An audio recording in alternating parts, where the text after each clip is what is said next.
си и майка си. Те го обичали безкрайно, не само защото било толкова хубаво, че на света няма по-хубаво от него, но и защото било много добро и послушно дете. Момичето си имал баба. Нейната къщичка била далеч на края на другото село, по самата гора. А ако знаете как бабата обичала своята внучка, вечер като седяла самичка до огъня, старата жена плетяла нови чорапки, а когато отидела при тях на гости, цели часове е разказвала на детето най-хубавите приказки. Тогава тя не се е казвала червената шапчица. Това свое име тя получила на един празник. Сутринта, като се събудих, само си проверих пощата, ама после имах работа. Трябваше да рефрешна стаята си и да хвърля ресайклбина. Цял ден сърфирам по двора и се чатя с кокошките. Хей, какво пишеш? Пречиш ми? Трябва да напиша съчинение по преживяване. Госпожата ни каза да си спомним някоя хубава случка и да я опишем, а не по цял ден да висим на компютрите. Та сега съчинявам какво съм правил. Всеки ден, защото ти правиш едно и също всеки ден. Когато се прибереш от училище, не ставаш от компа. Пиши по-тихо, защото аз имам по-сериозна задача. Трябва да съчиня приказка по позната такава. Добре, де, само да даунлодвам някакво изречение на листа и спирам. Не ми прекъсвай чата, че ще ми се далитне мисълта.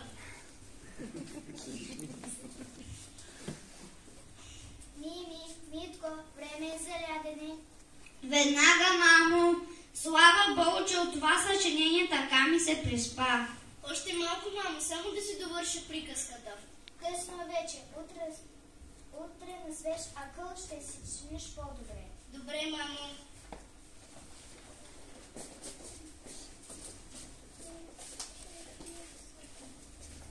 Снощи дърбарите, като се прибраха, казаха, че баба била болна. Мама ми поръча да отида да видя как е и да й занеса една топла питка, гърненце масло и малко сиренце. Взех кошничката и тръгнах. Татко ме предупреди да не минавам през гората, защото имало един лош вълк.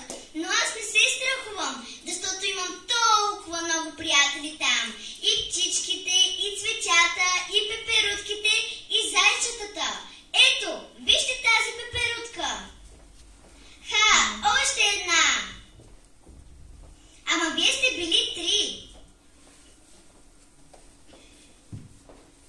Ние винаги трите ходим заедно, защото сме от една приказка. И днес пак бяхме заедно, като ни заваля прония дъжд.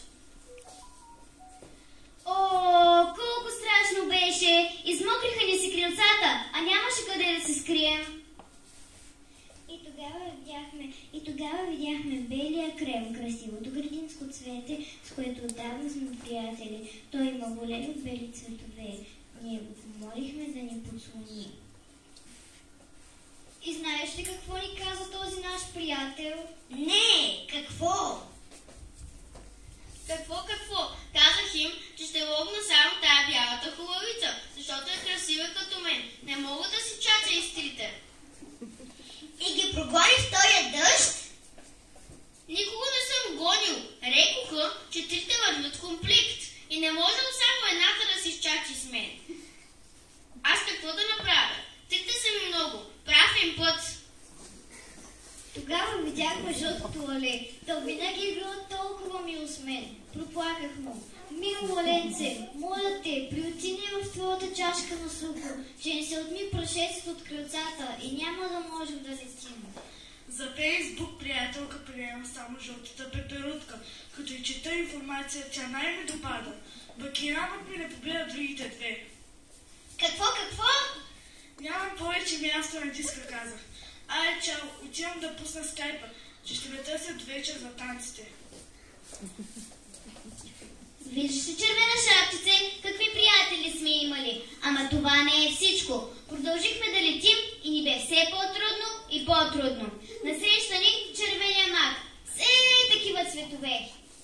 Здравей, братко мак, помогни ни. Ще загинем, ако не се скрием от този дъжд. С удоволствие бихте седнал червена пеперутка, май документ, но за другите няма място, че ми се прегре на хард диска. Заповядай, май френд. Щом няма място за третеник, оставам с приятелките си. Изведнъж слънцето иззад дълбоците ни се усмихна. Дъждът се притесни и спря. Крилцата ни изсъхнаха и ето ни сега. Летим отново от свят на свят и си бъбрем с горските обитатели. Радвам се, че поне слънцето се държи нормално, а тези така наречените ваши приятели на какъв език говореха, нищо не разбрах. На компютърен вече ще се побъркат, На компютърен вече ще се побъркат с тия компютъри. Чинчак не иска да играят на горската поляна. Ние ще вървим червена шапчице. Чинчака другите цветеца да се поиграят на креница.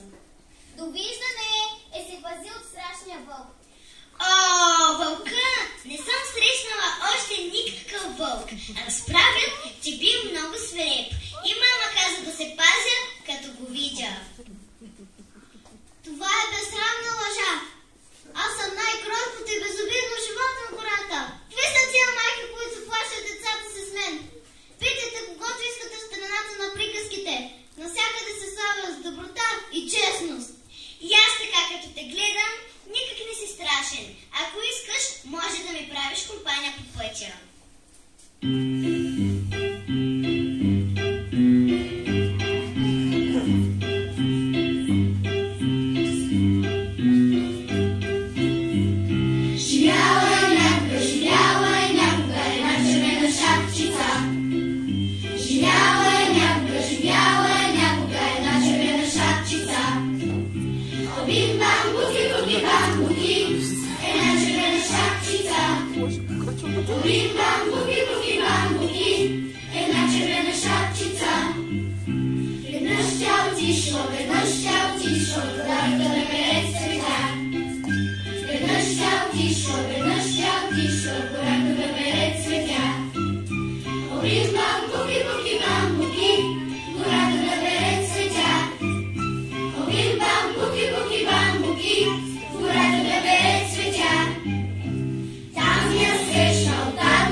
Отивам на гости при баба, защото е болна.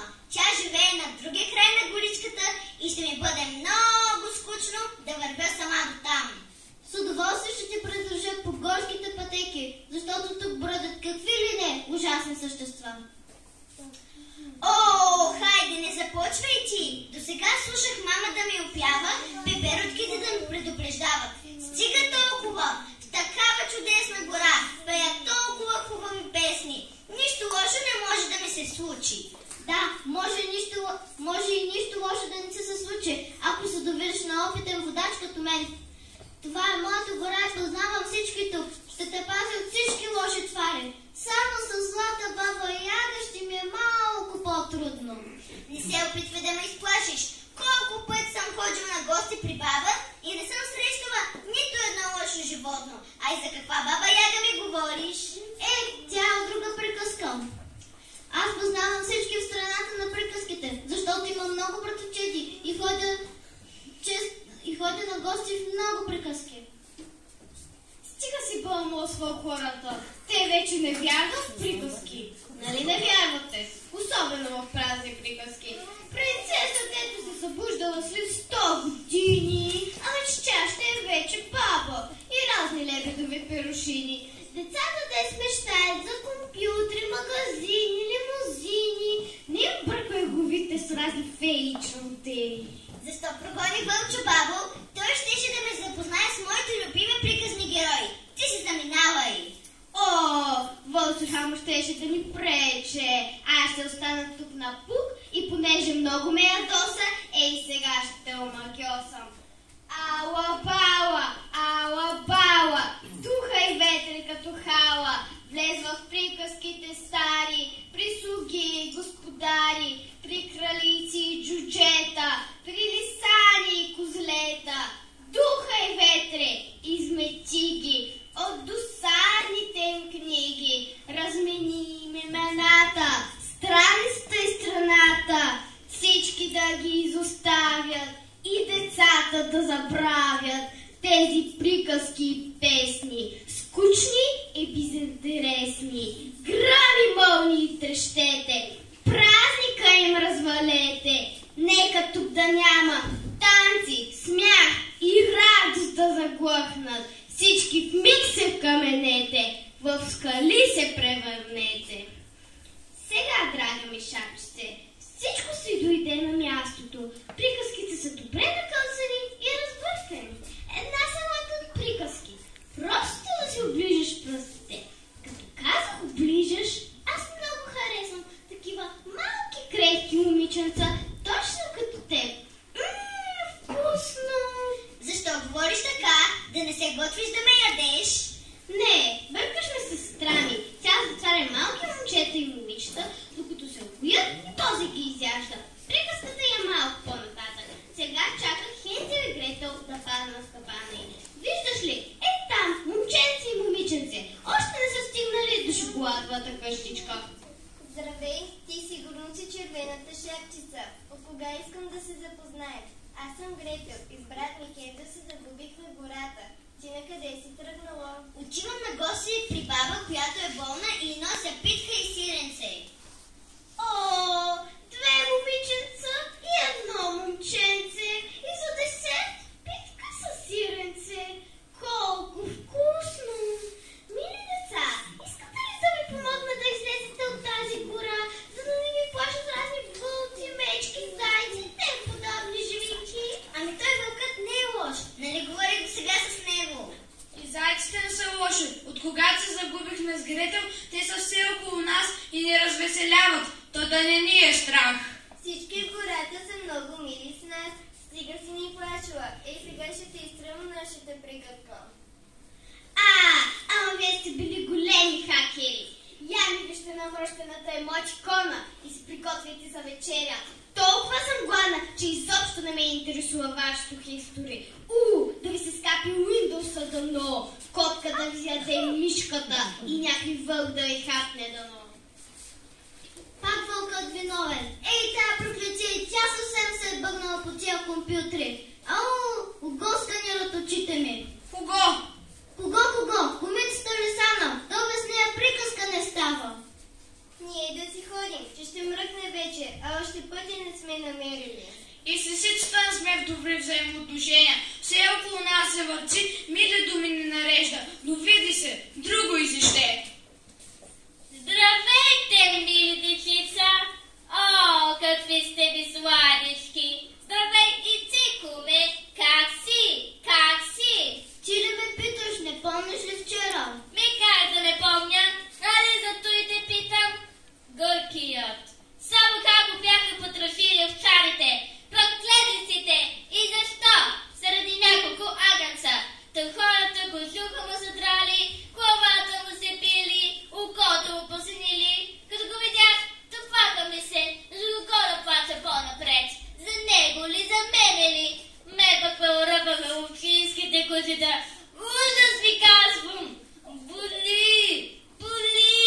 Не трай се! Като видях кометата се задава, викам си, ей, кой ще ми помогне? А той дали е? Добра душа!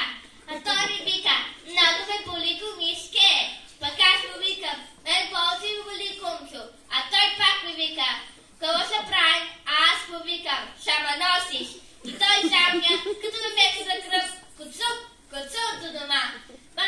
Избая и за двамата по пътя. Моля Бога да оздравеем по-бързо. Аз глупости. Пега, поле здрав доси. Поле здрав доси.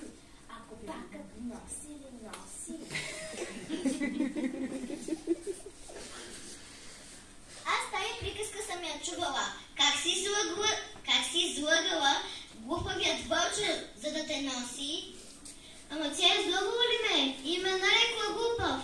Кажете излъга, кажете нарека глупав.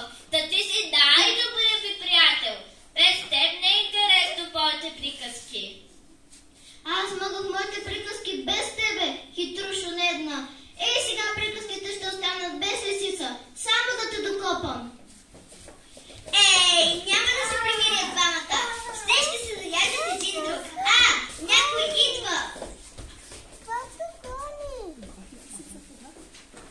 Здравейте, дружина! Аз съм Весел Патиланчо и да ви се оплача от моята баба от Цуана. Вчера на смехурко писах. Нещо ме тревожи баба от Цуана. Вчера заяви ми, българка ще стана, в българското царство ще се подлизавам. За чуден приказ постинги ще слагам. За какво ще пишеш, рекох баба мила?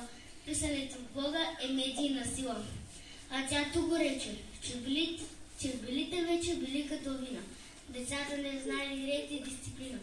И като написа, драги ми смехурко, колко лоши днес били децата, как не слушали в училищата и как днешното младо поколение разцяло без всякакво уважение. Аз не съгласих се с бабената теза и реших в Бога тайничко да влезам. Знам добре, че баба е малко проклета, но трябва да уважава личността на детето. Казано накратко, яг ме хвана братко. Тихичко измъкнах лаптопа на Дана и после стана тя каквато стана. Докато пишех коментар в Бога, че баба не трябва да е толкова строга, почувствах как някой ме хвана за яката и ме завлече право към вратата. Че като започна словесна тирияда, чуя, братко мили, цялата изграда, ти ще видиш как се пишат коментари. Ти и твоите скъпи непослушни другари. И този път, братко, не ми се размина. Не само на мен, и на моята дружина. Баба още в учи на Мила. Щяла да научи кой е бил анонимен. За да научи кой е злепоставя, вече е решила хакерка да става. Така приключи българското дело. Друго ново няма. Тук в наше село. Да приключвам писмото ми вече време. Поздрав най-сърдечен, твой приятел вечен, Весел Патилан. Ей, тъй писах на смехурко, че съм Патилан. Той всички го знаете, но вече хищ не съм весел. Аз ставам все по-кисел. Дойдох в гората се поразсел. Цветенца да откъснал. Баба да зарадвам. Ама тя изобщо ще ме забележи ли? От компютъра не става. Само шамария раздава. Поне ще опитам да я умилостивя, че днес пак я свършихме една. Ама за това в другото писмо. А сега да побързам, че мръкна вече. Не го помня това момче. А вие? Сигурно е много интересно да играеш с някой, който се казва Патилан. Слънцето се скрива вече. Аз съвсем забравих за къде съм тръгнала. Баба ще ми се сърди. Няма да ти се сърди, червено шапчице, защото при нея отиде лошия вълк. И ти ли почваш? Вълкът не е лош. А защо изяде баба ти? Изял е баба, ама той ще се окаже наистина лош и не чак толкова глупав. Докато ме е баламосал с разни приказки, се е правил сметката да стигне първи в къщичката и да изяде милата ми бабичка. Аз бях глупавата, че не послушах всички, които ме предупреждаваха за него. Милата ми бабка! Не плачи, миличка. Аз спасих баба ти, разтворих корема на вълка и сега той лежи в дълбокия кладенец. Благодаря, човецо! Вече ще слушаме по-възрастните и препачилите.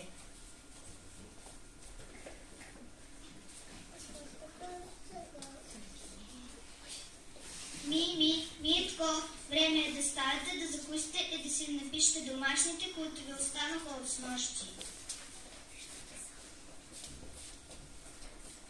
Какъв кошмар сънувах. И аз. Сънувах моята приказка, но една объркана. Героите уж същите и пък говорят на неразбираем език. Windows, Сейфъм, Хакер, Чат, Блок. Ама това е моят сън.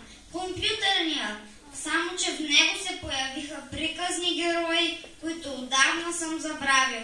Червената шапчица и ловецът, трите пеперутки, Кумчо Вълчо, Кума Лиса, Баба Яга, Хензел и Гретел, че дори и Патилан. Имам чувството, че сме сънували един и същи сън. И се е получила голяма каша. На мен някъде ми хареса. Много беше забавен. А на вас хареса ли ви деца? Честно казано, и на мен ми хареса, но съм позабравил тези приказки.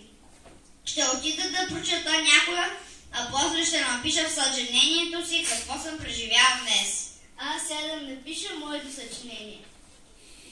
Заглавие приказен сън. И така, имало едно време една червена шапчица. Тя срещна от трите пеперутки и техните уж приятели цветята. Ей го на вълкът! Накъде без баба Яга? На гости пристигнали Хензел и Гретел. А без Кума Лиса може ли? Умолю се Патиланото дори, че и той дошъл в гората. Кумчо Вълчо успял да хапне бабата, но всичко завършило добре, когато дошъл ловецът.